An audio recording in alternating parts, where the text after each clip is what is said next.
In terms of marketing, the things that I tend to like to do are use other people's platforms. So, for example, getting my books into the hands of influencers. What if writing a book is not just a way to transform the lives of many people, but also a way to create financial freedom and leave a legacy? Wouldn't you want to find out just how to do that? Well, that's what this show is all about. Hi, I'm Henika Watkins, Porter, speaker, coach, author of Podcast Power, and the host of the Entrepreneurial You podcast, inviting you to listen to the Authorpreneur Secrets podcast, brought to you by C. Ruth Taylor, best-selling indie author and the Caribbean's most trusted voice on entrepreneurship. Tune in for inspiration, information, and innovation to write and win with books. Get ready to dominate entrepreneurship. It's episode 154 of the Authorpreneur Secrets podcast. I'm your host, C. Ruth Taylor, and I'm so excited about the third in our series on writing romance, how to make a living with that, and just learning overall how to sell fiction, because the secrets shared by these romance authors are also applicable to your fiction journey overall. And so our interview today is with Delaney Diamond. And it was such a delightful conversation that the time just went. So the interview itself is just about an hour. So I'm not going to take much time to make announcements. Just to say, in terms of my own entrepreneurship venture, you can now register for the Caribbean Authorpreneur Summit, the virtual edition. Go to authorpreneursecrets.com and just look for Caribbean Authorpreneur Summit, click the link and sign up. You need to register so that at the end of the summit, you can get the summit toolkit with the giveaways, tips, and highlights of the event, and also just to keep up to date as we provide more details on the speakers. The focus for 2025 will be on marketing, and all authors need more and more guidance as it relates to marketing their books, especially if you are not making a living with your writing. This conference is going to have something for you. We have an amazing lineup, and over the next couple of weeks, I'll begin to roll them out. And that's why you also want to register so you can meet the presenters ahead of time. And then remember to kickstart your authorpreneur journey or your writing journey. The Rocket Writing Masterclass is free. Just go to authorpreneursecrets.com and sign up. It has the Rocket Writing ebook, which will teach you how to write a nonfiction book or your story in 24 hours. We have video tutorials, and we also have an introduction in that course to author entrepreneurship. So go and get that useful resource. In terms of Ally, the Self-Publishing Advice Conference was a huge success. I enjoyed the sessions that I attended.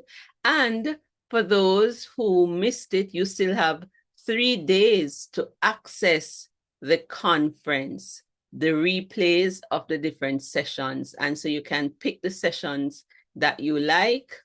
Go to selfpublishingadviceconference.com for more information, and I'll put a link in the show notes. There was a session on pivot or quit, turning setbacks into success, that I found very inspiring.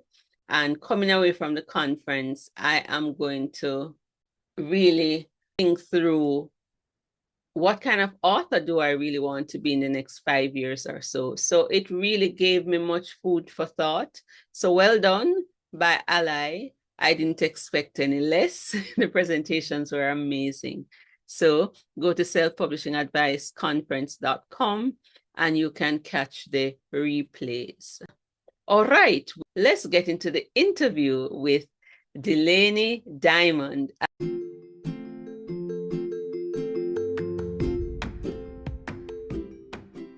Your book is the perfect spark to get the fire going in your personal life, career, business, or ministry. Light that book spark. Today I have with me Delaney Diamond. She is a USA Today bestselling author of more than 50 contemporary romance and romantic suspense novels and dozens of romance short stories. Originally from the US Virgin Islands, Atlanta, Georgia is now her home. Delaney wrote her first romance novel at the age of 14 and received rave reviews from her friends. She tapped out 89 pages on a typewriter and called it Captured Heart. That was 89 pages on a typewriter with no revisions. In 2010, she gave fiction writing a try again, which resulted in her debut novel, The Arrangement. Now, with scores of novels published, her latest release is Heaven Sent, Book 6 in the Cordoba Agency series. Delaney also offers self-publishing consultations, leveraging her extensive experience to guide and support authors through the publishing process. Without further ado, let's welcome Delaney to the show. Hello, hello. Hi. Thank you so much for having me. It is so good to have you. You are what we would call an OG. Because Oh, wow. I've reached OG status. yes, you have been publishing since 2011, right? Right. Correct. That's September, actually. So last month was my anniversary. awesome sauce. So you've been doing this for more than a decade. And Correct. so you are an OG, not just because you've been doing it a long time, but you've been making a full-time living just selling books. And so you are one of the models that we can present to aspiring authors, especially those fiction authors. All right, so you are a Caribbean lady. So talk to us about your Caribbean upbringing and what was your favorite thing growing up in the US Virgin Islands? Okay, so let's see, being growing up in the Virgin Islands, it's so funny because it's just St. Thomas, where I'm from, is a small island, and there's a population of about 50,000, and I don't think it's changed much in all the time that I've lived in the US, which is over 30 years. And basically, to me, growing up there was almost idyllic because the pace was relaxed. You knew your neighbors. People looked out for each other. You walking home from school, people sitting on their porch, keeping an eye on you, that kind of thing. So it was the equivalent of growing up in a little town in the United States. So I really enjoyed my upbringing. We walked to school. Um, Went to church on Sundays with people that we knew just from the neighborhood and just other places on the island. I can't complain much about my upbringing. We didn't have a whole lot, but my recollection was that we were really happy. And then as far as my favorite things growing up, or just the favorite things about the islands, I would say one of my favorite things is the beaches. Right now, I still love being close to the water. I love hearing water, whether it's, a waterfall or the sea or anything like that. I just love being near the water. And that comes from growing up pretty much surrounded by water on an island. Another thing about our beaches, which I'm going to brag a little bit here, is that our beaches often make, top 10 best beaches, like Megan's Bay Beach is our most popular beach on the island. And it's always in, those travel magazines and things like that as one of the most beautiful beaches in the world. And let's see, as a foodie, I would say that I love food and nice flavors. And I think we have excellent cuisine in Virgin Islands, just like a lot of the Caribbean. But one thing that we eat quite a bit of that is a little unique to us is potato stuffing, which I think they have it on other islands too, but we really, really like it. And it's something that we tend to eat around the holidays. I just remember growing up and just having like fresh fruits like plums and mangoes and papaya and guinea and things like that. I don't know. That's, I think, is one of the things that I miss about being in the States. If I had to say something, like what I miss, just being able to have like those fresh fruits and vegetables just in your yard. You know what I mean? It was really nice growing up in the islands. Awesome sauce. Yes, island life. All right. So yesterday I introduced my 11-year-old niece to my only romance novella. And Nice. at the back of my head, I was like, should I be doing this? But then I said, it's a clean romance. It's no different from reading the book of Ruth in the Bible or Hmm. Songs of Solomon. But when I look at your bio and it said that you started writing, you wrote your first romance novel at age 14, I felt encouraged. What led you to do that at such a young age? And you did it so well, it didn't need any revision. So talk to us about the beginnings of your author journey and how you got started at such a young age. Well, first of all, I'm not sure that it didn't need revisions, but at my age, I just thought, oh, I did a really good job. And my friends all liked it. So it was my first foray into writing romance, I'll say that. As far as my journey to become an author, essentially, what happened was I had a job that I really didn't like. I used to love the job, but some people started working there, things changed, and I just decided that I didn't like it anymore. And I started looking for something else to do. And in my planning, I went ahead and saved up some money, and I was able to quit my job. In between trying to find something else to do, I decided to try my hand at writing because, as you mentioned, I had written my first romance at 14, and I had written other stories as well. But I never really thought that writing could be a career, so it wasn't anything that I had pursued. So since I had the free time, I decided to go ahead and try my hand at writing. The first story that I wrote was The Arrangement. It was part of my Latin Men series, an interracial romance series. And the hero was from Brazil. And, I just thought writing would be a little side gig. I was just trying to make a little money until I could find a full-time job. But to my surprise, it jumped off. And at that time, this was in 2010. So this was before I started self-publishing. This was November of 2010, and I submitted it to an e-press. And they loved the story, wanted me to write some more. And I think I ended up writing, I can't remember if it was two or three more, but then I wanted to write a Black family romance series. And they weren't interested in that series. And that's what led me to self-publishing because I had already been looking into it. And when they weren't interested in the Black Family series, I was like, okay, well, I'll just self-publish it. Like I said, November of 2010, I had written the interracial romance for the e-press. And by September of 2011, I was self-publishing. And so that's kind of where I started doing it. And I ended up getting my rights back for the other books that I had with the e-press. And I self-published those. And then I continued the Latin Men series from there. And yeah, pretty much that's how I got started in becoming an author because I was just fed up with my job and I kind of fell into it. And to my surprise, it jumped off. People liked my stories. And so I just continued writing from there. Okay, you mentioned an e-press. No, Hmm. I only know Kindle and Smashwords had meat grinder.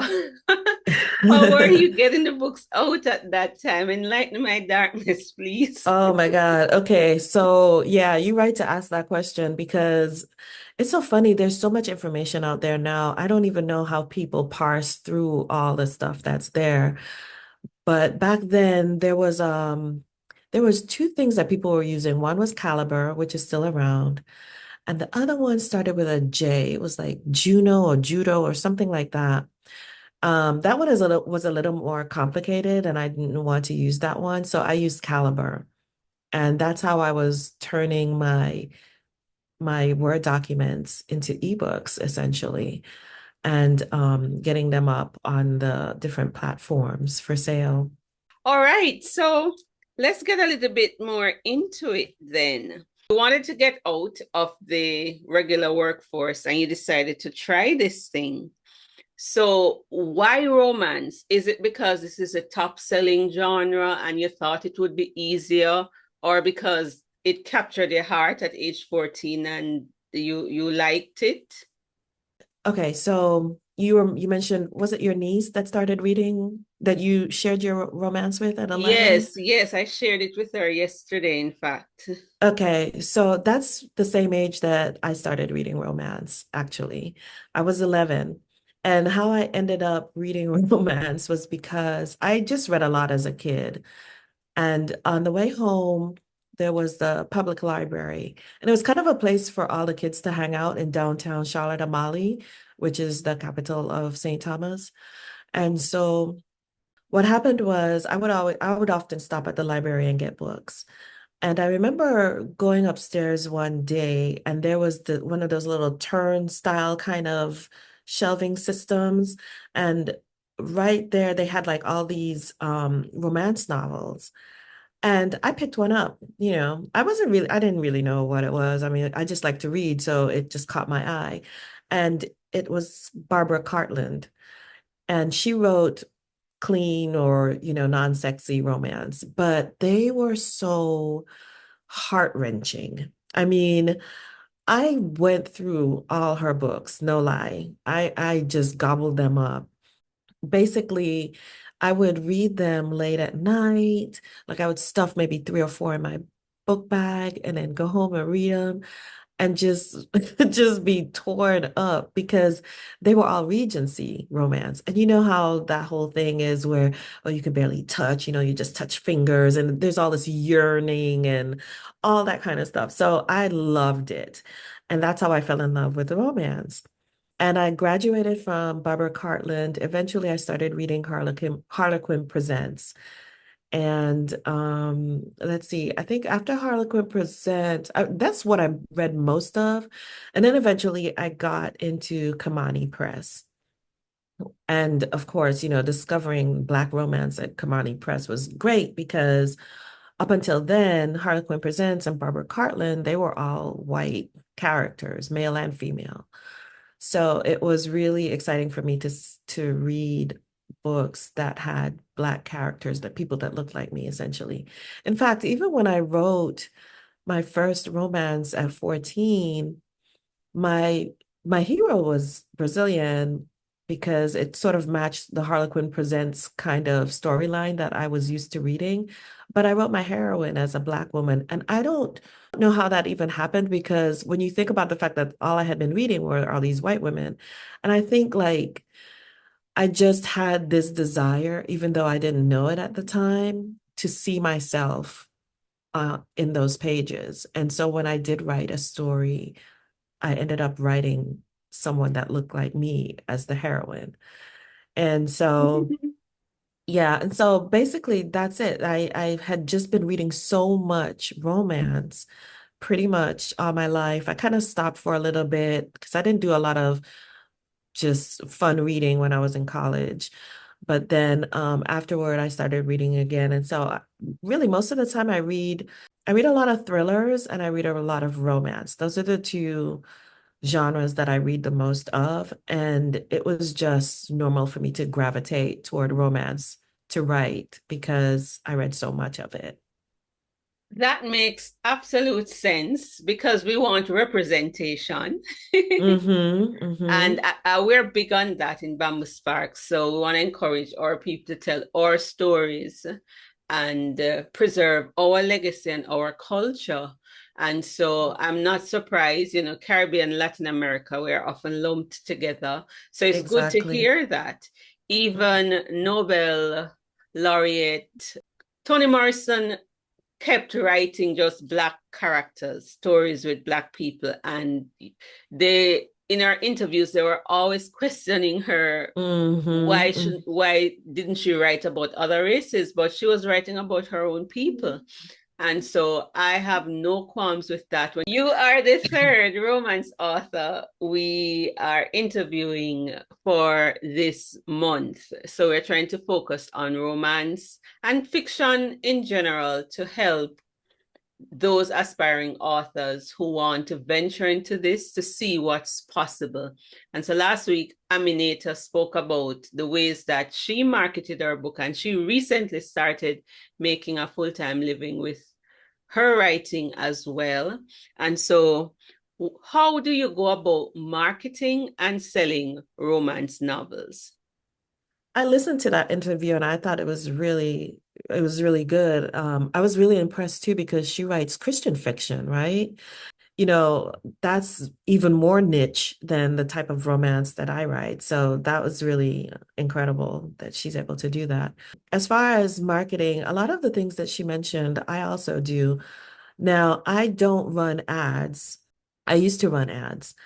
And what I found in the past couple of years is that they have just gotten to be not financially, I just don't think that they're the best way to spend my money. I'll say that. And because the return on investment just isn't the same as it used to be. I mean, back in the day, you could spend 5 cents, 10 cents, or whatever per click, 15 cents, maybe even as much as 25, no big deal. But nowadays, you're looking at upwards of 50 cents, 75 cents. And when your books are only 3.99 or 4.99, that and you need multiple clicks before there's a purchase because not everyone who clicks is going to buy, then you start looking at the numbers and they're not good. And so I noticed that the ROI, which was really, you can really see it if you run ads on, say, Amazon, for example, because they show you the data very clearly. And I could see that I was spending way more than I was making, and it just wasn't worth it to me anymore.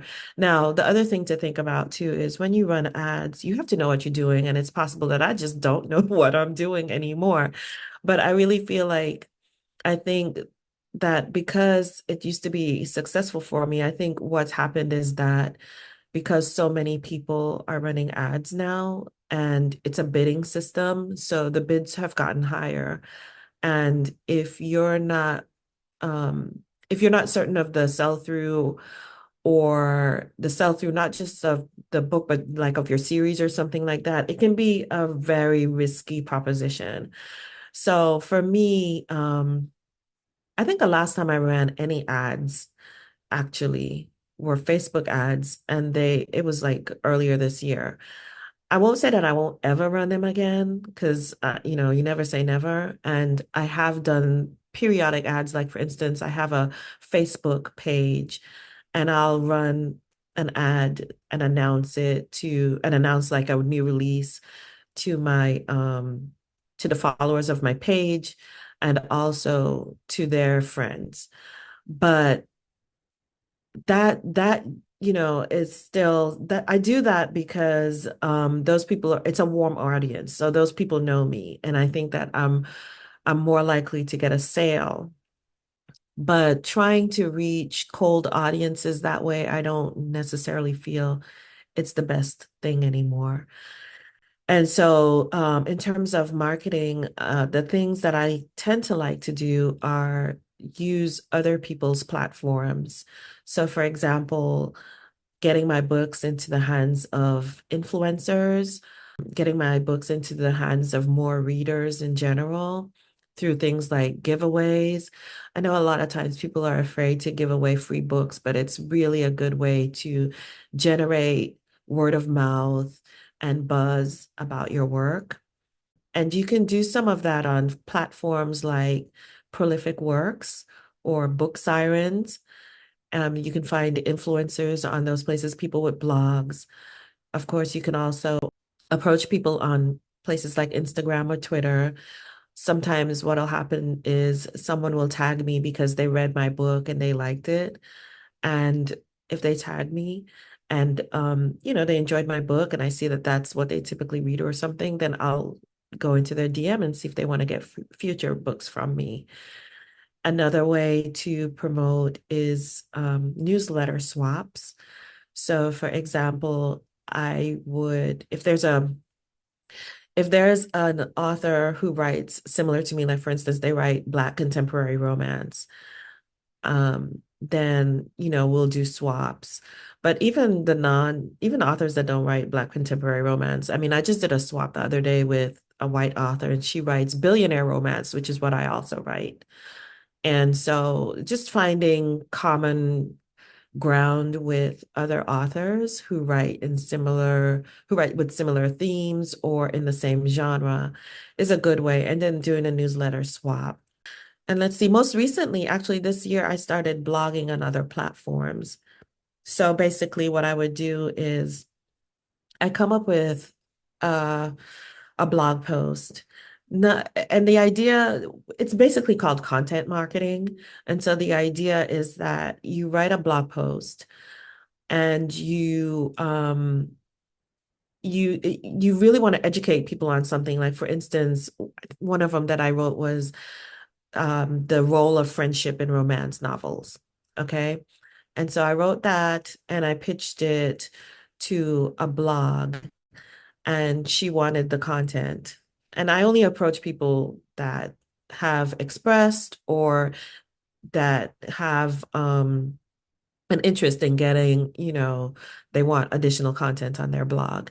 So I pitched it to her. Inside the blog post, I would mention my book, and I would use excerpts or something, or just things from my book as examples. And then at the end, usually those people that accept those type of articles, they know that you're promoting your book. So you get to plug it at the end with your buy links and things like that and your website. And yeah, and so that's just another way that I've been trying to think outside the box to get the word out about my work. But the main thing, like I said at the beginning, is to use other people's platforms. So whether that's influencers, whether that's newsletter swaps, whether that's organizations like Prolific Works and Book Sirens, taking advantage of the influencers and bloggers that they have on there. And then like I said, writing articles. I love to write, so it's not work for me. And then I'm just promoting my book at the same time. And then in exchange, I get to tap into their audience and they get content for their blog. And then of course, when I share it with my readers or share it on my social media, they get people to come visit their blog. So it's a win-win, essentially. I love it. And this is something that I believe we can do because I've always been a little reticent when it comes Mhm. to ads, because I know that if you don't know what you're doing, you can spend a lot of money real fast. And most of the authors that I have worked with over the years, they don't have a very big budget. And Mhm. once they've published and printed maybe 100 copies or so, they very often don't have a lot left in the budget Mhm. for Mhm. that kind of marketing where you're going to use ads. So Yeah. I'm no expert on the ad thing, but I do know that the exchanging platform and a key is, as you said, the influencers, and you mentioned book sirens, and what's the Mhm. other one? Prolific Works. And Prolific so, works. yeah, with an organization like Prolific Works, for example, you pay, say, for example, you pay a fee. And I'll just give you an example of the one that I'm working on now. So it's me and like 10 other authors, and we pay a fee and we have a theme around the books that we're writing. And we're all writing new novellas. And what we do is this organization, Prolific Works, will help us promote it. And it ends up being a giveaway of our books that readers can get. So they get to taste our books and taste our writing style. And we all promote it to our readership. So again, it's the whole idea of using other people's platforms. We've got the Prolific Works platform, right? And then we also have the platform of 10 other authors who, sure, there's going to be some duplication with subscribers on our newsletters list because we all write Black romance. But chances are there's going to be so many people that that have never even heard of me from that list that will get that free book. And if I write it well enough, and if I write it in such a way, for example, like make it a prequel to one of my other series or something like that, then they'll be interested and they'll be like, you know what? I want to read more of this family or, whatever. So it's just a way of leveraging relationships and other audiences. And, I think I spent, it was like maybe $200. I don't know. But to me, that's a better use of $200 than just kind of throwing money at an ad. Whereas with this, I know they're going to get the book. I know how many people are going to download the book. I know they're going to read it. And I'll be able to see a direct correlation between, whether or not people are enjoying the story and then going on and buying my other stuff. I want to say one more thing too about the marketing, because I think another good way for people to market is just to increase your mailing list. I just cannot stress enough how important a mailing list is. And that's another thing that became my focus when I realized that ads were getting to a point where I didn't find them to be as helpful as they used to be.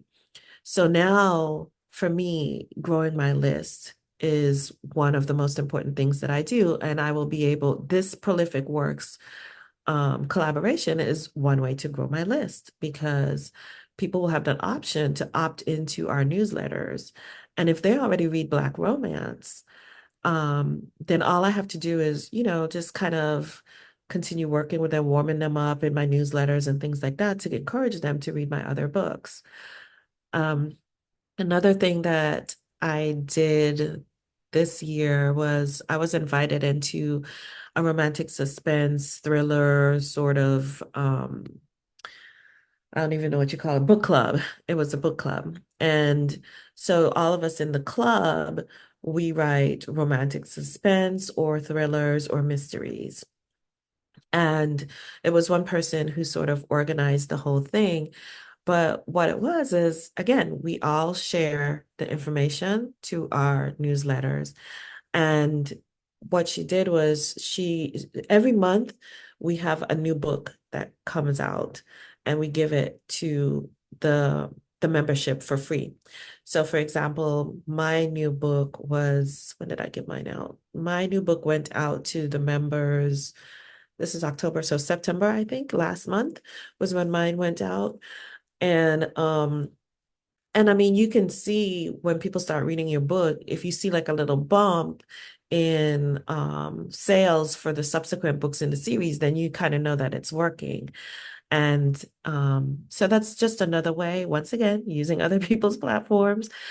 And that one didn't even cost anything. That was just a bunch of us getting together. One person organized it and we just share each other's readership. And that's something that your listeners can do if there are people who write in a similar genre or write a similar type of self-help book or whatever. I mean, there are people who love self-help books, for example, or memoirs.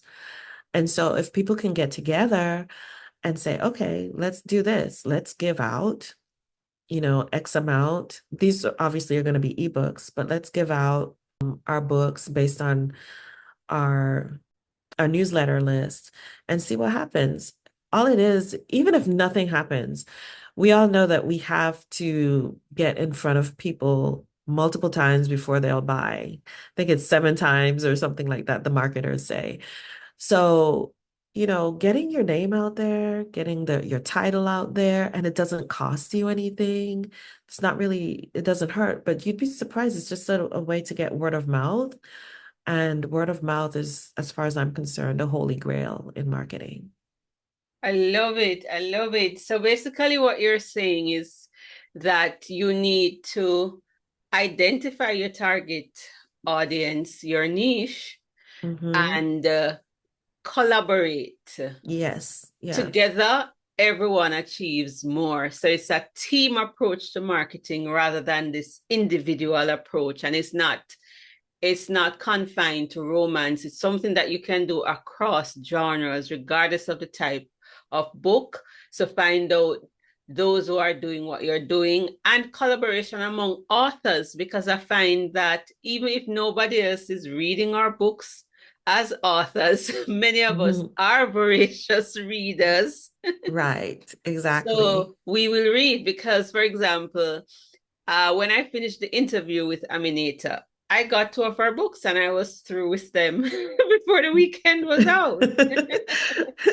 So authors buy books. And so if Yes. you have similar genres and that thing of the mailing list, now, if you are not familiar with a mailing list, what we're talking about is you're kind of building up a reader fan base that you provide something for free in exchange for that person's email, and then you build a relationship with them. It could be that you invite them into a newsletter where you're providing updates. Some people update once per month, some every week. For me, I do it 2 to 3 times per month. And so that's what we're talking about. In fact, many of the marketing platforms, that's what they are doing. They have built up, whether it be Amazon, Written Word Media, Prolific Works, or the Mm-hmm. others Mm-hmm. mentioned, what they're doing is promoting to their readers, their mailing list. And so you can build your own through your true 1,000 fans, and so Mm-hmm. try to build that up. I believe that is very practical and we can do it. But here's the contentious part, or the controversial part, that I need you to convince us. So I'm going to ask a couple of questions and then pray you have the wisdom to respond. Okay, I'm gonna keep my fingers crossed. Go ahead. Yes. Why are romance books priced so low? And if I am pricing my book so low, $2.99, or when you're running these campaigns, they say it's best to price it between 99 cents, if not free, 99 cents and $4.99, and give away a book for free. Now, for a new author, many times when they hear that, they are horrified. They've just spent thousands of dollars if they're not fully self-publishing, DIYing everything. They may have spent 2,000, 1,000, whatever. And now you're telling them that one way to market your book, you have to price the book low. How do you convince someone to do that? And what's the advantage of doing that? I think I think that romance, like a lot of commercial fiction, you can get away with it because, particularly in romance readers are voracious. So, as opposed to, say, literary fiction or even nonfiction, which I know a lot of your listeners are involved in. So, for instance, a nonfiction book, you can get away with charging more for a nonfiction book. You can get away with charging $9.99 or $14.99, even for ebook. No one bats an eye because they see it sort of as a an information or something where they can learn. Whereas with fiction or romance, it's more of a commodity. And so people, I mean, spending $9.99, not that it doesn't happen because there are people charging way more, but on a whole, on an average, I don't think that the I don't think that the market would support increasing prices across the board to the prices that, that you would typically see with nonfiction or something like that. And now I will say this, from the time I started back in 2011 self-publishing, I used to charge $2.99 for my books. And Now I'm up to $3.99 and $4.99, but there are people charging $5.99, $6.99 even. But also too, those people are writing longer books. My books are more category length, which is more like 50 to 55,000 words. And people charging more than that tend to write longer than I do. And so the reader gets a longer story, which makes sense. You would charge more. But I wouldn't necessarily suggest it for a nonfiction writer. But I think that if you're going to write commercial fiction, you can't come out the gate charging anything above $4.99, I don't think, because nobody knows you. And it's going to be hard for people to take a risk on an unknown and spend, six, seven, eight, $9, and they don't know you when there's a gajillion books out there. And plus you have things like Kindle Unlimited where they could spend, I don't know how much it is now. Is it $9.99 or $19.99? And you can read as many books as you want. Like you're gonna have a really hard time convincing people that they should spend more for commercial fiction when there's so much available at a lower price. As far as the 99 cents and, for sales, I don't know that I've done 99 cents in a long time. It used to be really, really popular, but I don't think it's as popular. As far as giving away books, again, it doesn't hurt. There are authors who give away hundreds of books and they're still making, you know, six figures or seven figures. It's because you're creating buzz, you're creating word of mouth. And I know that it's hard for people to fathom, but if I give away all my books, who's going to buy them? You're generating word of mouth. People start talking about your books. And so more people will buy them. And then your mailing list grows and things like that. I've done books where I blog them. I used to call blog book by blog. Every Friday I would release another episode and people get excited. They start talking in the comments to each other. They start telling other people, your list starts to grow. And then I put it out on Amazon and the other platforms and they still buy it even though they got it free because now they want a copy of the book that they enjoyed. So my point is don't overlook giving stuff away for free. It's a really good way to generate buzz and word of mouth. As far as growing your mailing list, which is something, I told you that I kind of started stressing the past couple of years. One thing I wanted to mention about that is I know everyone talks about the giving people a book to sign up for your mailing list or a freebie or something like that. And it's a really good way to build your list. But I can tell you an even better way to build your list is to give away a freebie at the end of your book. And I don't know if you've heard of people doing that, but basically what you do is you have, like, for instance, I have a book. For example, Heaven Sent, my next book that's coming out. Let's say at the end of that book, I decide I'm going to make a bonus epilogue or an epilogue, but I don't put it in the book. What I do is I have a link where people can sign up and then they can get the epilogue for free if they sign up for my newsletter list. So now it's not just some random people looking for something for free and they sign up for my list. They may or may not open or they may or may not unsubscribe once I start sending them messages. Now you have someone who has read the book, they've enjoyed it, they want more of this couple. They want more of my writing. So it's a very, very warm audience. My open rate for people that have joined my mailing list from the freebies in the back of my book is over 80%. So I think that's a really good way to build up your list. And once again, what we're talking about is giving something for free. And it doesn't have to be long. It could just be a couple thousand words. In the case of your nonfiction people, it could be a checklist. It could be a workbook. just whatever it is, put it at the back, because once people are excited and they're like, oh my gosh, I learned so much in this book. And then you're like, you know what? Here's this checklist. Join my mailing list and I'll give you this checklist. And you can use it, and it's additional information. So it's a lot of it really, I think, is just thinking outside the box and trying to come up with ways, especially if you don't have the money, don't spend the money if you don't have the money. Um, but if you can be a little creative, you can come up with ways to build up your mailing list, get the word out, and and make a little more money that way without having to spend a lot of money. I love it. That was a brilliant response. You dropped a number of gems on us, and they are very practical.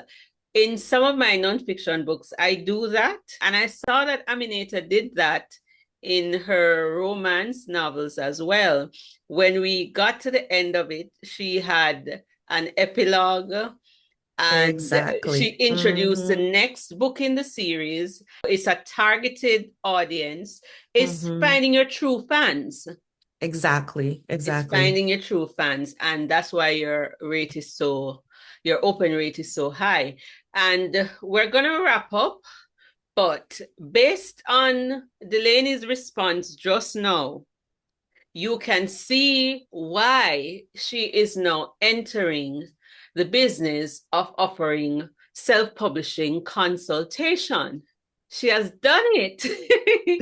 She knows what to do. And so if you want to find out more about where can you market your book, how do you give away your books? Because I know some of you are not certain how to do that or what's the best platform to sign up and to use. Delaney has the answers. Delaney, I want you to make a push for your services.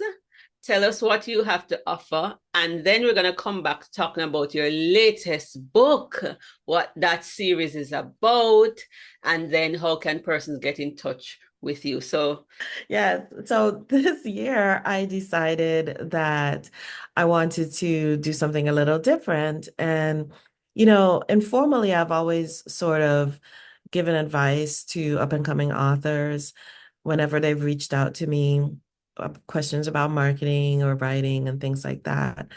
And so this year I thought, maybe this is something that I could do on the side, because the way that my work schedule is, I pretty much write for about 2 hours a day, sometimes longer if I'm pressed for time, but 2 hours a day is pretty much what I get, what allows me to get down my word count. And then I get busy with other administrative things. You know how it is. There's like 50 million things for us to do outside of the writing.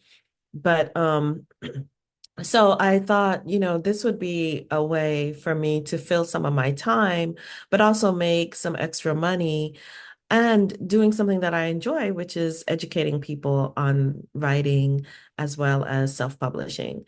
So it was the perfect marriage for me, and I kind of tentatively started doing it, and I set up a website on my well, it's a website, but it's almost like a page on my website where it's just consulting.delaneydiamond.com, and people can book an hour with me, a consulting hour.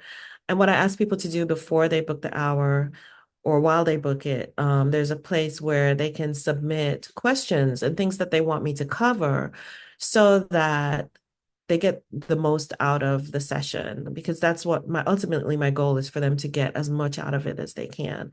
And I do try to pack in as much as I can, because I want them to have a good experience and go away with some homework and things that they can get started on. So it's an hour-long consultation, and you can ask me anything about marketing, about self-publishing, about getting started, about the craft of writing, resources that I use, all of that. So yeah, that's my new venture this year. And so far I've been enjoying it. Awesome sauce. So that means you do have persons coming to you Yes, already. yes, already. Yeah. Yay! I was pleasantly surprised and very happy. I love it because I went on your website and I was impressed with how you lined up the thing, because even before you book a session, you're already educating. And so it I was very impressed with that. DelaneyDiamond.com. Hmm. And when you go there, she tells you some of the tools that she has been using. And so I was very impressed by that. And so you're doing a very good job there. Your website is easy to use, very user friendly. And so I'm going to put a link to it in the show notes. And so you can join her mailing list. I think I saw there several books, free reads. So you can go grab a taste and then join our mailing list and become a fan. Talk to us about the Cordoba Agency series and this new release, or the latest release, Heaven Sent, book number 6. So the Cordoba Agency series is basically a series that I started a few years ago. As I mentioned to you, romance and thrillers are the genres that I read the most of. And this is the perfect marriage between my two favorite things to read. And the series is basically based around this agency where these people are almost like James Bond types. I mean, they all have a different set. So there's an explosives guy. That's the one that's in Heaven Sent. There's a heroine who she's great with knives, and she's also an expert at extraction. That was Alyssa. That's my girl from the Virgin Islands. I wrote the setting was actually St. Thomas. First time I've written about the islands, which was way overdue. And then the head of the organization is from Cuba. And so there's going to be about 8 books because I expect to be 2 more. There's one where one of the heroines is a sniper. And then I think I want to write about their handler too and give him a happily ever after. But essentially, they were all trained by this organization called Plan B. And when the organization broke up, they ended up going to work for Cruz Cordoba, who's the Cuban in his agency, the Cordoba Agency. And each book, they are solving a mystery, getting into some crazy situations. There's car chases, there's explosions, there's firefights, there's everything you can imagine in a thriller that happens. I also love action movies, so a lot of what I see in action movies bleeds into the stories as well. But that's essentially it. These guys are just they do the right thing, and they have a lot great skills, and in between it all they're falling in love with people who come into their lives. So it's been a lot of fun to write these stories because it's definitely different from my contemporary romance. Thank you so much, Delaney. This has been very enlightening. In fact, you've challenged me. I am going to see what else I can create that I can give away to grow my mailing list. And I'm going to see maybe I can organize it. Newsletter swaps. Newsletter swaps. Hmm. I think I'm going to do that. I know Written Word Media has some, they're not sponsoring the show, by the way, but they have something similar. But your interview so far, our conversation has inspired and challenged me. And so, final words for any aspiring author or a romance author, perhaps who is not doing so well. What are your final words of encouragement to them? Well, I think that if there's anyone out there that wants to be a romance writer or is having a hard time, I think always prioritize your writing. You know, set aside the time that you need to write so that you can get words on the paper. As we discussed during this conversation, start a mailing list. Even if it's not a newsletter, get a blog, because the key is to get something to capture email addresses. so that you can continue to market to those people on a regular basis. And I think read a lot, not just romance if you're a romance writer. I mean, read nonfiction, read self-help and literary fiction and thrillers and mysteries. Read diversely because it all helps to influence your writing and you get ideas from places that you wouldn't even expect. And ultimately, I think one of the things that helps with being successful as an author, at least nowadays, back in the day, it was a lot easier to just put out a book and you can just sell it. You have to put out quality. You have to have a good cover that matches the genre, that can compete with other writers. So make sure your work is edited and diversify. We're in an age where people love audiobooks, particularly in the nonfiction genre. I would think that audiobooks would be a really good sell. So diversify, have ebooks, have print books, have audiobooks. Check out apps, get translations, do all the things because all of those are just different streams of income. Obviously, you can't do all of that right out the gate, but just plan for it. When you start writing, and as you earn more money and you have more success, set aside some money to do some of those other things like audiobooks or to pay an attorney to help you with foreign translations or something like that. Because it's once you have the IP, once you have the intellectual property, there's so much more you can do with it other than just put out an ebook. So that's my advice. Awesome sauce. Thank you so much for gracing the show. Thank you. It's my pleasure. I loved it. Thank you for having me. You're most welcome. Take care. All right. Bye-bye. Bye-bye.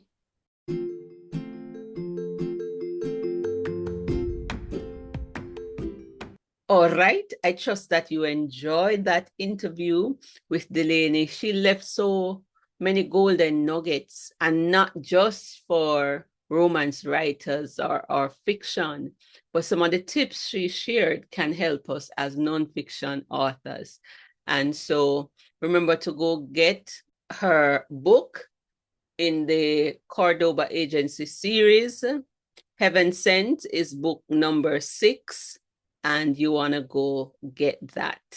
All right. Remember, Ecclesiastes 12:12b of making many books, there is no end. So go pen it to win it and dominate author entrepreneurship. Ta for now, until next time.